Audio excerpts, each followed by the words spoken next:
Hello, welcome to a new year. We're in 1998, folks, and we're at Melbourne, and a new season is upon us. A season in which Jacques Villeneuve will seek to defend the World Championship. Michael Schumacher will seek to take it, but there is a new factor. McLaren are very, very fast, and they monopolise the front row with David Coulthard on pole position ahead of Mika Häkkinen. So will the McLarens have a free reign on this race, or will Villeneuve and Schumacher get involved? They are third and fourth. Williams saying that they are still on the pace in spite of losing their customer Renault engines. Ferrari feel that their qualifying performance doesn't do their car quite as much justice as it should. So quite bullish remarks from the two former World Championship challenging teams who have been beaten to it by McLaren here.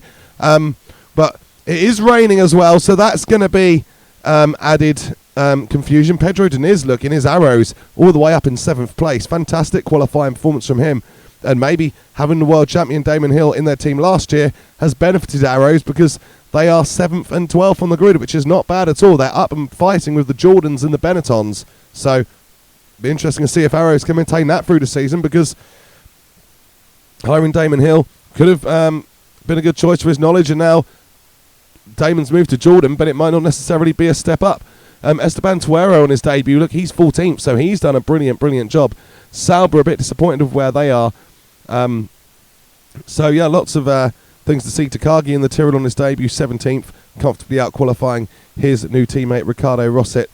There is a lot to watch, a lot to be aware of. We expect the rain to lighten slightly during the race, but we're not going to get a sunny Australian Grand Prix, that's for sure.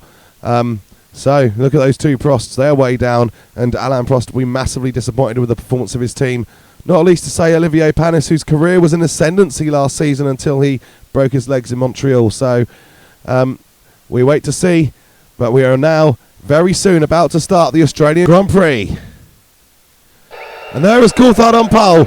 He is sitting there with his teammate Mika Häkkinen alongside, and Jacques Villeneuve and Michael Schumacher behind on the second row. Should be a very interesting race. I wonder how they'll all deal with the rain as well. Coulthard is away well. Häkkinen having a little bit of a look, but Villeneuve as well trying to have a look from Coulthard, but that is blocked off.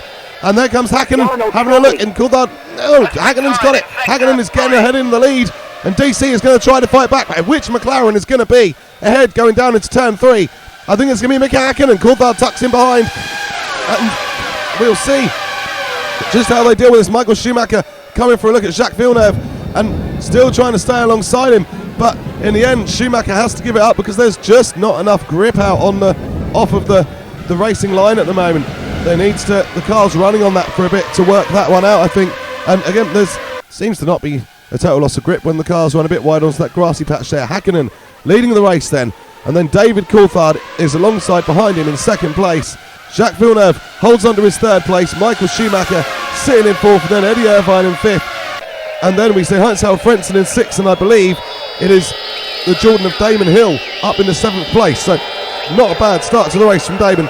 But here comes Häkkinen now, and McLaren got a great chance to begin the new season as they ended the last season with a 1-2. But this time they've actually got a car that is very, very capable of taking that 1-2. And Williams and Ferrari look like they've got some homework to do. They're still there though, they're holding close by, and that is the least they can do at the moment. Coulthard now, I think, has got a great run. Is he going to come back and Mika Häkkinen?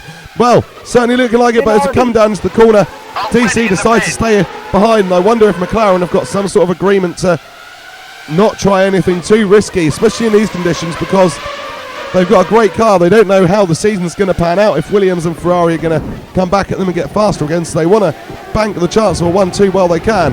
Well, I say bank it, but look, Coulthard peeling off into the pit lane, as is Villeneuve.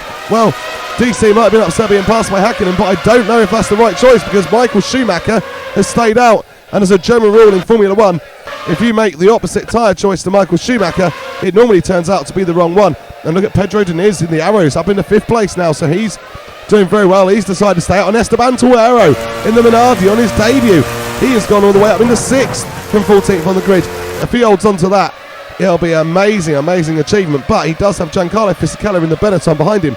Well, Tuero's got ahead of Fisichella somewhere, because Fisichella was ahead of him on the grid. He shouldn't be behind him, but he is. Anyway, Mika Häkkinen leading Michael Schumacher, who is now, with no Coulthard and Villeneuve in the way, making some ground up.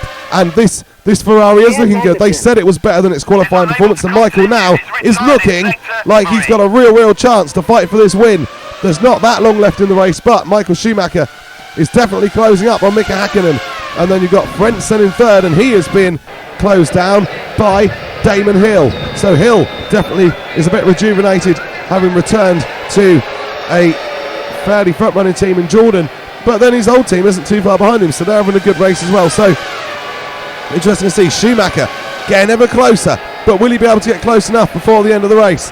Definitely closer to Häkkinen than Hill is to Frentzen. This is the real chance for a positional switch, but there is Tuero trying to hold off in the Minardi, trying to get points, but I think Fisichella's going to have this one. That Benetton and its driver with a lot more confidence and grip, and a shame for Tuero, but Fisichella is through into the points, and Schumacher having a little bit of a look at Mika Häkkinen. Now comes maybe a final chance as Michael lost ground by having a look there. No, he hasn't. He's got so much grip and confidence. Is he going to try a dive, a lunge? Michael Schumacher has a look, decides better of it. It's only the first race. You don't want to lose 6 points and get 0. Michael has decided the wiser choice is to sit behind. He's going to have another run here, but surely it's too late now. Surely Mika Häkkinen is going to take the Australian Grand Prix victory. He does. Michael Schumacher settles in the second place. Heinzharaldfrentzen comes home third. Damonhill out of arrows into Jordan and in fourth place, which is not a bad way to open the season at all. Pedrodiniz finishes fifth for arrows. What a result for him. And Giancarlofisichella sixth. Tuero and Rosset 7th and 8th in the Minardi and the Tyrrell, so not bad from them. Barrichello in 9th, Herbert coming home in 10th. So, and then all the guys who pitted were made to regret that decision, because the highest they did was 11th, and all the guys who didn't pit, all 10 of them, finished ahead of them. So, there we go then. So, Häkkinen wins from Michael Schumacher, Heinzharaldfrentzen 3rd, Damonhill 4th, Pedrodiniz 5th, and Giancarlofisichella 6th. So that means the championship has Häkkinen on 10 points, Michael Schumacher on 6, Heinzharaldfrentzen on 4, Damonhill on 3, Pedrodiniz on 2, and Giancarlofisichella on 1 point.